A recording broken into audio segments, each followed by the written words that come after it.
৬৭ বছরের ঐতিহ্যবাহী সংগঠন আওয়ামী লীগ। ভাষা আন্দোলন থেকে স্বাধীনতা, গণতন্ত্র থেকে নিম্ন মধ্যম আয়ের দেশ, সব অর্জনই এসেছে দলটির হাত ধরে। বঙ্গবন্ধুর হাতে গড়া সংগঠনটির ২০তম জাতীয় সম্মেলনে এমন আয়োজন ঐতিহাসিক সোহরাওয়ার্দী উদ্যানে। শনিবার সকাল ১০টা ৫ মিনিটে দলের সভাপতি ও প্রধানমন্ত্রী শেখ হাসিনা আসেন সম্মেলনের স্থলে। সভাপতি ও সাধারণ সম্পাদক উত্তোলন করেন জাতীয় ও দলীয় পতাকা। বেলুন ও শান্তির প্রতীক পায়রা উড়িয়ে বঙ্গবন্ধু কন্যা সম্মেলন উদ্বোধন করেন।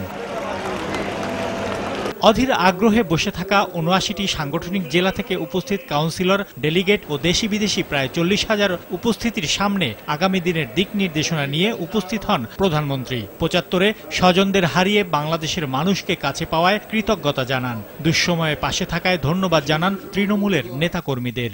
শত প্রতিকূল অবস্থা মোকাবেলা করে, যে জুলুম অত্যাচার সহ্য করে এদেশের মানুষের এই মুক্তি এনে দিয়েছে বাংলাদেশ আওয়ামী লীগ। তাই আওয়ামী লীগের কাছে আমি কৃতজ্ঞ যে তারা আমাকে অন্তত বাংলাদেশে আসার এই সুযোগ করে দিয়েছিলেন। ক্ষুধা দারিদ্র্যমুক্ত দেশ গড়তে কাজ করে যাওয়ার প্রত্যয় জানিয়ে আবারও সন্ত্রাস জঙ্গিবাদের বিরুদ্ধে কঠোর অবস্থানের ঘোষণা দেন শেখ হাসিনা।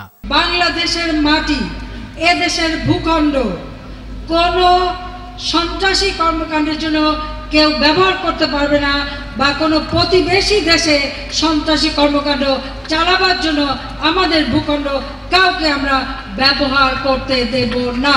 এটা আমাদের সিদ্ধান্ত। ২০২১ সালে মধ্যম আয়ের দেশ গড়ার লক্ষ্য তুলে ধরে ৪১ সালে উন্নত বাংলাদেশের পরিকল্পনার কথাও ছিল তার বক্তব্যে। যার ঘর নাই, বাড়ি নাই, বিনা পয়সা ঘর তৈরি করে দেব, তারা জীবনে যাতে বেঁচে থাকতে পারে তার ব্যবস্থা আমরা করে দেব। আওয়ামী লীগ জনগণের সংগঠন, কাজে জনগণের কল্যাণ করা এটাই আমাদের দায়িত্ব। আমরা যদি এই কাজ সঠিকভাবে করতে পারি, ইনশাআল্লাহ আমি বিশ্বাস করি এ বাংলাদেশে কোনো দরিদ্র থাকবে না, ওই দারিদ্র বলে কিছু থাকবে না। এটাই হচ্ছে আমাদের প্রতিজ্ঞা। কারো সঙ্গে শত্রুতা নয়, সবার সঙ্গে বন্ধুত্বের পররাষ্ট্র নীতি নিয়েই আওয়ামী লীগ বঙ্গবন্ধুর স্বপ্নের সোনার বাংলার পথে এগিয়ে যাবে বলে জানান প্রধানমন্ত্রী শেখ হাসিনা। ১৯৪৯ সালে নৌকার যে পাল তুলেছিলেন বঙ্গবন্ধু শেখ মুজিবুর রহমান, তারই কন্যা শেখ হাসিনার নেতৃত্বে নৌকার ধারক আওয়ামী লীগ আজ পুরো বাঙালি জাতির কাণ্ডারি। তাই তো সবাই এক বাক্যে বলেন, অমল ধবল পালে লেগেছে মন্দ মধুর হাওয়া, দেখি নাই কভু দেখি নাই ওগো এই তরণী বাওয়া। এই ঐক্যবদ্ধ আওয়ামী লীগের নেতৃত্বে সামনের বাংলাদেশ পৌঁছাবে এক অনন্য উচ্চতায়, এমনটাই প্রত্যাশা সমগ্র জাতির।